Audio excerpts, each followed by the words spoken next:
আসসালামু আলাইকুম। কেমন আছেন? আশা করি সবাই ভালো আছেন। আজকে যেটা ভিডিও আমি দেখাইতেছি বর্তমানের থেকে ধরেন যে ৩৫ বছর আগে আমরা কিভাবে ছোটবেলায় বেহাতি ভাগাভাগি করে খাইছি। তো ওই ভিডিওটা আমি আপনাকে মাধ্যমে তুলে ধরতেছি। ইনশাল্লাহ আপনারা দেখতে থাকুন।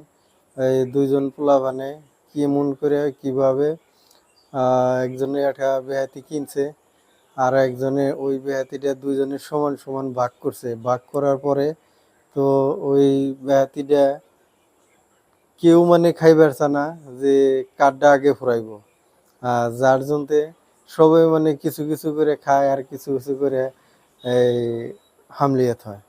হামলিত হওয়ার পরে তো ১০ জনের সমান সমান চালায়, যার জন্যে তার মানে এই বেহাতিটা কেউ খাইয়া ফুরিবেন নি গেছে না। অবশ্যই ওই ভিডিওটুককে আপনারা দেখতে থাকুন। খোদা হাফিজ। আসসালামু আলাইকুম।